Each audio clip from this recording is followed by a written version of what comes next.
Ladies and gents, welcome to another episode of Masters of Marketing. In this episode, I have a very special guest from the automotive industry. His name is Wassem Derbi. He's been in the automotive industry for almost 2 decades. We're discussing very interesting questions like how to decrease churn rate in the automotive industry, how to use social media influencers in that space, the significance of negotiation for marketers, and much, much more. Tune in and enjoy the show. Wassem, welcome to Masters of Marketing. Thank you very much for the invitation. I'm really excited, and Bassem, well done. Congratulations on this podcast. Also very impressed that you took one direction, which is marketing. Everybody wants to learn about marketing. It's a growing field, and really all the best. Thank you. Awesome. Thank you. Great. Let's start with your elevator pitch. What is your elevator pitch? Well, I'd like to be a young gentleman, but I have pursued my career in marketing, and I'm very proud with that. I pursued a marketing career, and I'm very proud it's part of my background. Almost 18 years of automotive experience, and I was blessed to join really most of the global brands, from Mercedes-Benz, Nissan, Infiniti, Alfa Romeo.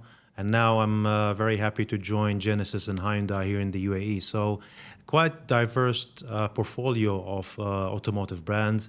And my career has really been around marketing, CRM, communication. And it's been challenging. And at the same time, very exciting, especially we're in this world of constant evolvement of trends and solutions and open AIs. I think every few days we see new terminologies, and as marketeers like you, Bassem, we're always out there to elevate our knowledge every day, or else we're just going to seem completely outdated. Marketing, but at the same time, I'm supporting also our family business. We're into the citizenship by investment business. My dad has founded this business in 1993. And we're also, in my free time, I support my dad and the family in promoting and marketing also that other business, which is a completely different industry, different target audience, different approach of marketing channels. So it's good to balance both, to see how in the morning it's all retail. When it comes to my dad's business, it's a lot of relationships, a lot of customer relationship management. So I can say a good number of years, and still there's more to continue. I don't think there's now an age where you think 60 you're going to finish. So and today I think we carry on until you just say I quit. Yeah, that's true. Yeah. So that's my Awesome. elevator pitch. Yeah. Nice. And I'd like to add also, I'm very proud. Last summer I started working on my first educational book. I was inspired by one of my colleagues. She now recently launched her book in February. She's a good friend of mine, and I was inspired to also write my book. Her book is also about marketing departments and how to really operate and manage those departments. But my book was basically about my experience across the retail automotive industry. And I've picked on everything that has to do with managing a retail operation from a marketing perspective. So from product management to experiential marketing to sponsorships, even down to responsibilities of us as a marketing department and how to lead that and how to inspire others. And on purpose, I wanted to make that book very simple. I believe in simplicity. Even myself, I even hate reading big books. I'm a big fan of short and sweet, simple, because I believe in, even during our day-to-day operation, the more things are simplified, the more we can possibly have a good impact on the business. So very proud of the achievements so far, and hopefully there will be more to come as we go along. All right. That's your first book, right? First book Nice. took a lot of time. I'm still editing, and now I've distributed this draft to a couple of professionals in the automotive industry, a few marketeers as well, because now is the time to hear the opinion from another audience. Because the opinion so far was from me and the publishing Right. house. So I decided to put it on hold, launch it later, but once I get the feedback from the professionals, because This is all based on my opinion. Some of it is theory, of course, but I selected a few people that I trust, and I gave them this draft, and I said, please have a read through it and let me know what you think. There might be some alterations. I hope there's nothing wrong with some of the information that I've plugged in, but I decided to postpone it and use that time to obtain some feedback.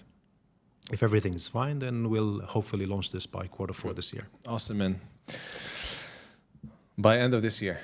Q4. So maybe before end of this year, we'll see, inshallah. Depending on the feedback. If there's a lot of feedback, I have to make multiple alterations, so we'll see. But I'm confident that the content is all great, but I just wanted just a third opinion. Right.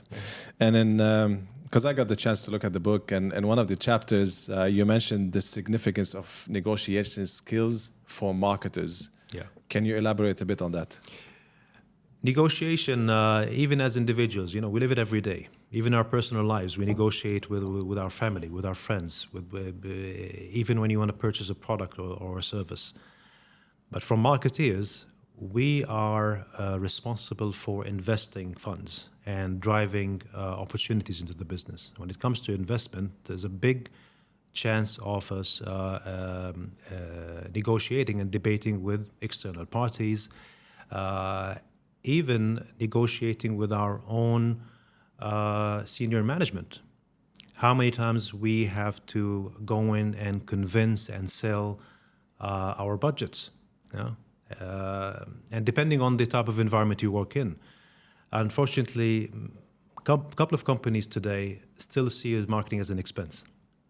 And that's where selling that budget, negotiating it, becomes a hassle, because depending on the background of your manager or even your coworkers, when they see you as an investment, when they see that department as a tool to drive opportunities and grow the business, negotiation becomes a bit easier. But also negotiating with all external suppliers when it comes to agencies, when it comes to sponsorships, there are so many conditions. Then there's so many value-added benefits that have to be negotiated. So that skill is required. And with all due respect, not everyone should be sitting on that table. How many times we've signed contracts and then we've learned later that we've missed out on opportunities and benefits? And how many times we've learned later that the cost we agreed to was quite overpriced when it comes to the market competition. I believe understanding body language during negotiations is key. So I've stressed on this as one of the skills and one of the responsibilities of a marketing department, because we are responsible to negotiate on behalf of the business and drive as much value from that sponsorship or that opportunity, whatever it is, even campaigns. How many times we negotiate media plans and even fees and rates. Some of it depends on relationships, of course. It all depends also on how much we have built that relationship with the supplier. But negotiation skills is a must, and it does drive really a lot of value if there's a lot of focus put into it. Makes sense. Makes a lot of sense. And you're right, not every marketer should be negotiating agreements with suppliers, and not with management either. Yeah. Good. What's your perspective on the role of social influencers in marketing? And maybe you can elaborate a little bit on how important they are for the automotive industry. To answer your question, we in the automotive industry definitely investing in influencer marketing makes sense. However, it has to make sense when it comes to resonating that content. We have to make sure that our brands connect with that content creator or influencer, if that's the case. It's not just about, we define the objectives, even if the objectives are for growing or for generating revenue or maybe genuine leads, because apparently these pages are considered to be authentic. But the brands, our vision, let's say, or our philosophy needs to connect with that influencer. We don't want to fall in these traps whereby we've connected with content creators that eventually became more of a, let's say, a burden for the brand. We all heard the story of Car Expert, and others who have been arrested. Imagine we had an association with that content creator. Although when we look at the content previously, his content was completely, I was one of his followers. Right. You have to assess, and I always advise, please go through the right channels. There are agency experts out there. Do not just assume. These are not opinions. You might, not just because you're a big follower, doesn't mean that that content creator is the right fit for the brand. And that's where some marketeers go ahead and get carried away, jump on decisions and say, let's work with this influencer. Why? I'm a big fan. I'm a big follower. Yeah, but do you think that the audience fits the product we want to sell? There's a lot of assessment now. It is a must. It is required, but that depends on the objectives and what is it you're aiming to achieve. Right. So how do you use influencers for the automotive industry? So you give them a car for a few days and they take pictures with it and stuff, or how? Well, the first is working with content creators who are into the automotive field. They're usually the number one target because people follow them for for updates on the recent cars and products. Yes, they usually invited for events. They're given the car for a day or two. Some are based on reviews and some are based on promoted material. Yeah, but we usually prefer reviews because we want the opinion of the content creator. Then there's another. What's the other part? There's the review, and the other part is what? They call it like the promoted content. So you eventually it becomes like an ad. Right. So you pay them a fee. Yes. To they to say something good about the brand. Exactly. Okay, Yeah. got it.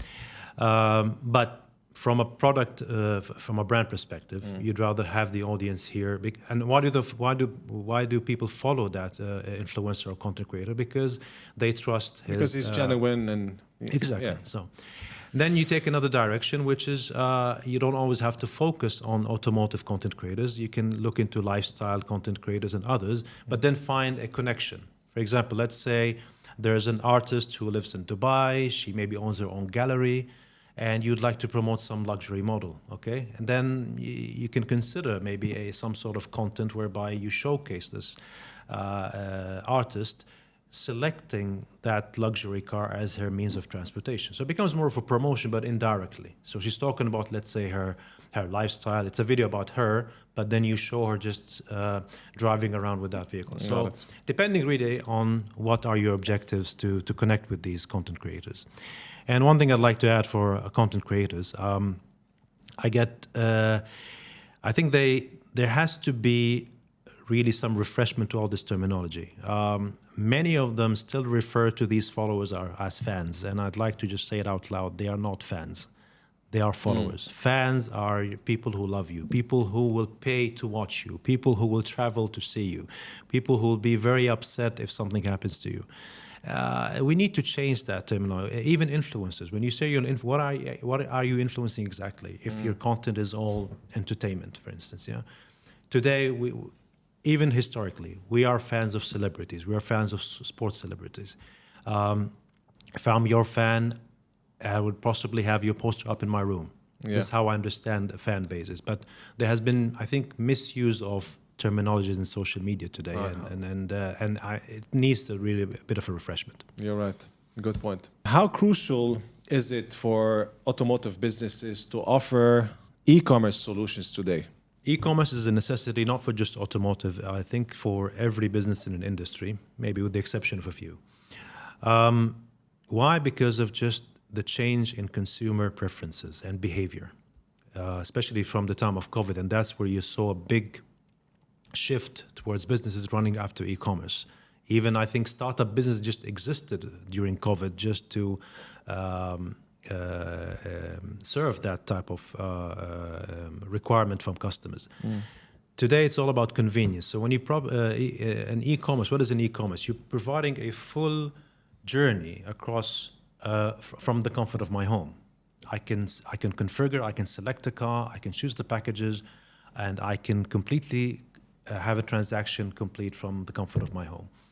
Many customers want that today. However, it just needs to be there as an additional tool. There are still a big portion of shoppers today that still would want to visit showrooms, want to have the touch and feel, want to test drive, want to interact. So that myth of everything will be shifted online. It's never going to happen in the car industry. And I still disagree to that, regardless of a lot of research reports. Yes, there is growth in terms of interactions, and we've seen that up during COVID, but that was for really some health reasons. From people decided just not to visit these facilities for the sake of the safety. But that doesn't really give a true reflection of the behavior. Now people are back. They're still, and you still find a lot of car brands investing in refurbishing showrooms, in building showrooms across various even urban areas. Of course. If that is the shift, why do you even have to have a display of vehicles across showrooms? So it is necessary, but as an additional tool. But you can't just say one day, let's shut down our facilities and sell cars online. So are you guys selling now cars online? At the moment, no. No, But there is now a plan to relaunch an e-commerce platform very soon, early next year. And some brands are selling online. Yeah. Really? But it's more about, you'll see there's a big transaction of reservations. Yeah. Because reservations, you're talking about sometimes 500 dirhams or 1,000 dirhams.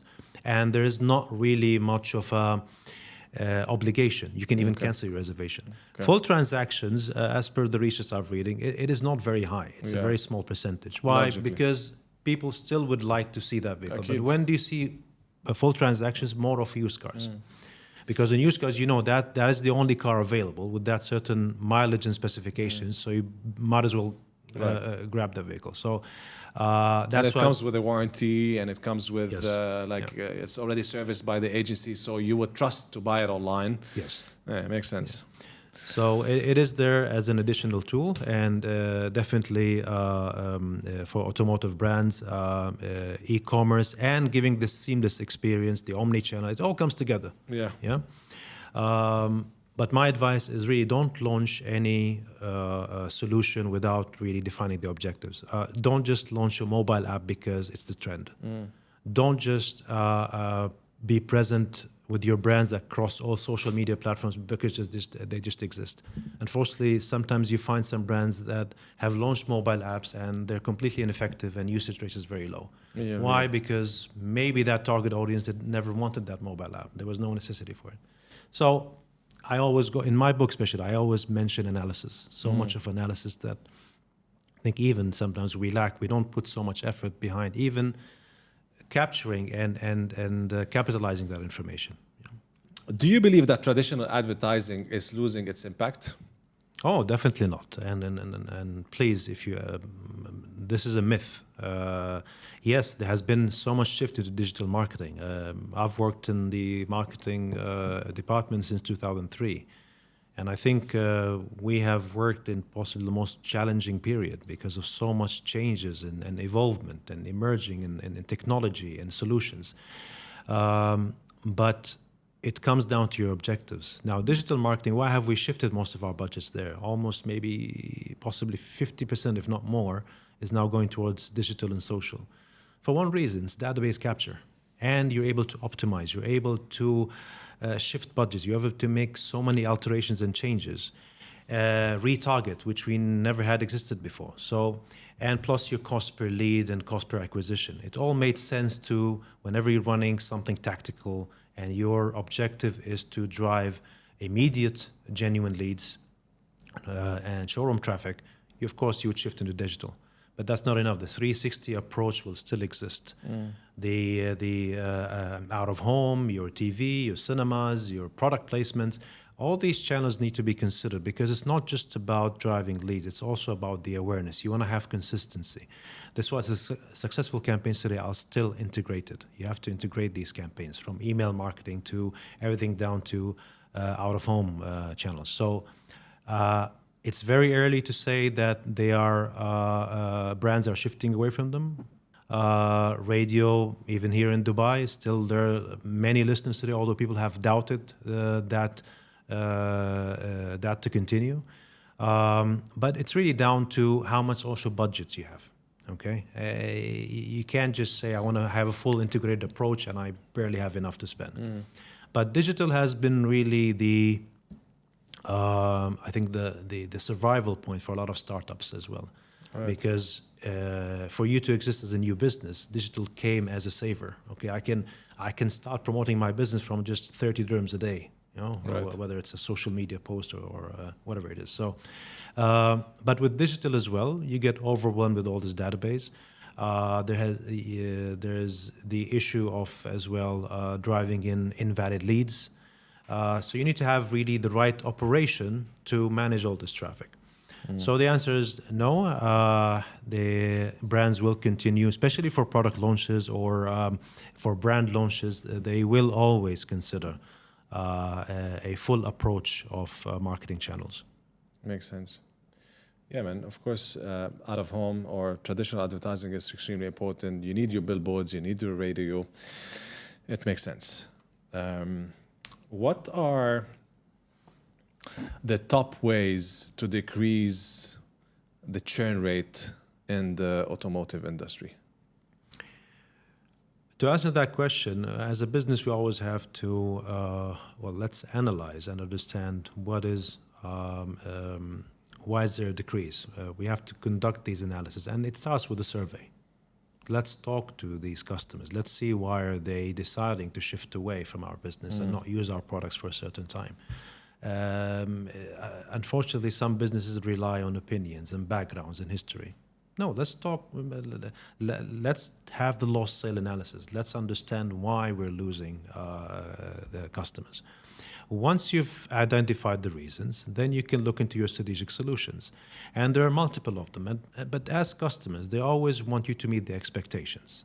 They always want the consistency, the transparency, courtesy calls.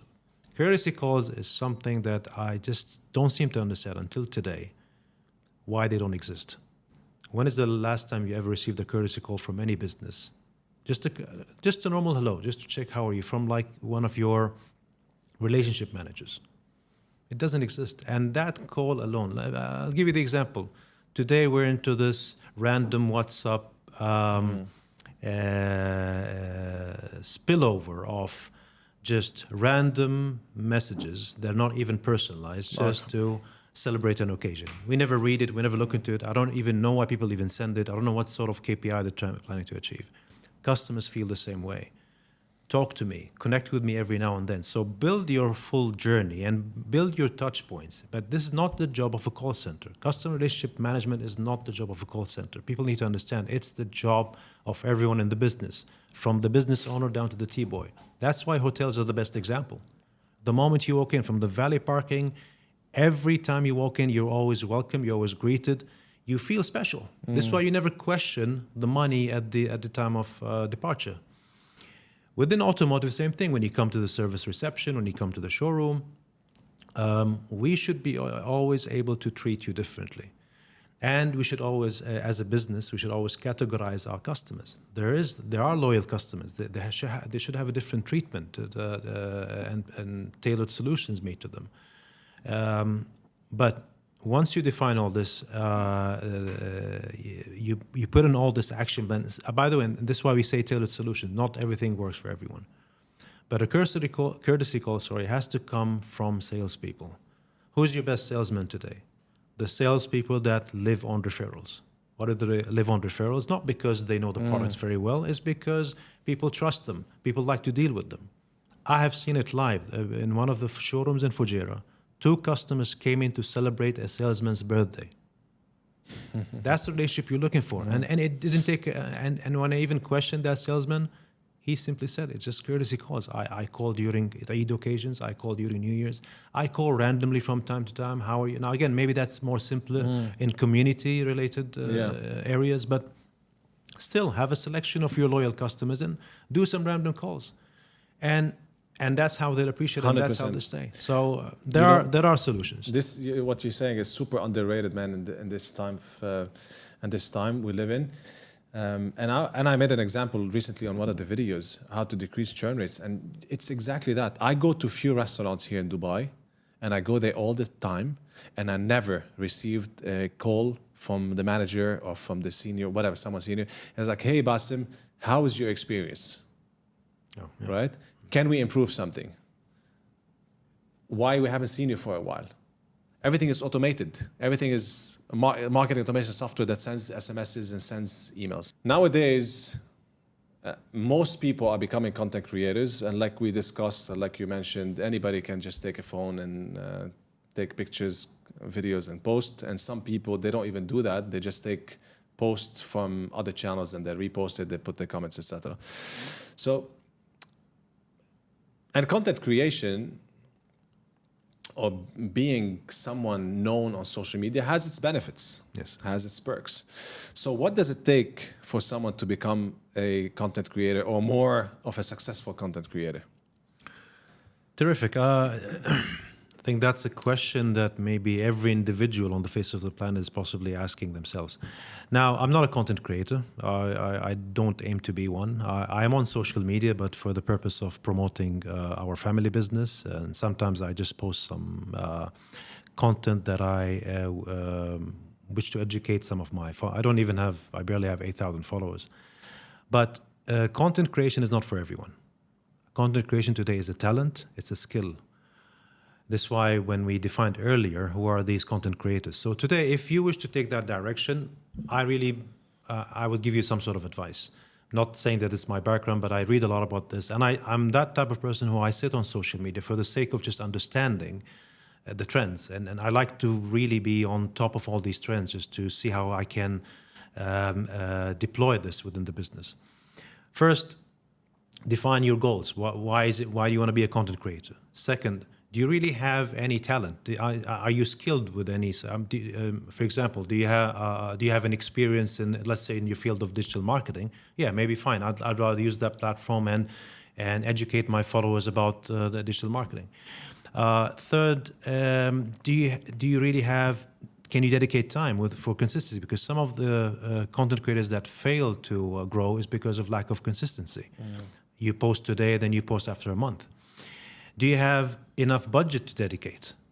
When you grow, then it's going to cost you more. Yes, you're making money from these channels, but it's going to cost you more to sustain and maintain this type of content. You might have some even go and sign contracts with agencies to manage their accounts so that creativity sustains. But the most important one is your personality.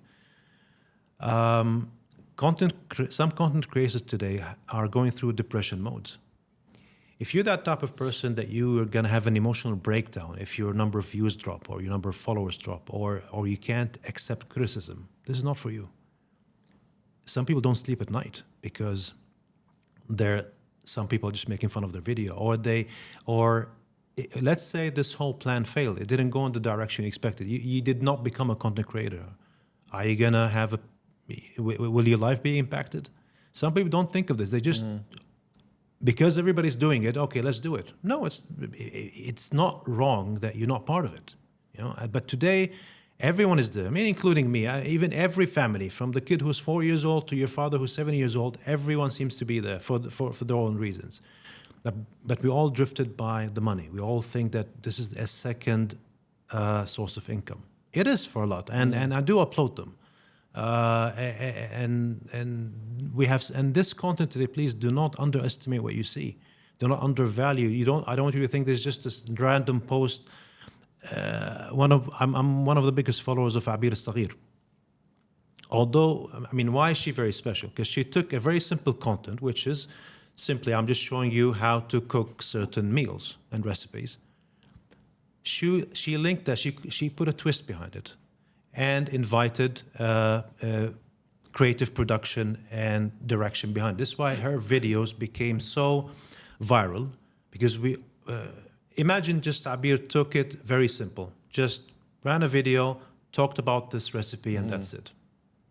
And that's what you need to find. So everybody has content, but how can you be very unique in comparison to the clutter that's around you? Yeah. People don't put a lot of thought, and that's why you see many of them pull out, many of them fail, unfortunately. But people just, if you're able to absorb this and move on, fine. But if you're going to keep thinking about it, it's gonna disappoint you, impact your personal life. It might even impact your day-to-day working life. You might always turn up upset. You can't work. You can't think because, and we're all steered into likes and engagements. We all love that our videos are. And by the way, one last advice is, doesn't mean that you posted a video and it just went viral that you have made it. Yeah. It's just luck, Yeah. And we've all seen that. So that's my opinion. take my advice. Calm down. If you're not part of it, it's fine. Maybe it's better. Go out and network and talk to people, and spend less time on the phone. Yeah, my man. Thanks for coming. Thank Good you so having much. you. Thank you. I appreciate And it. yeah, man. Good luck with launching the book on time this year.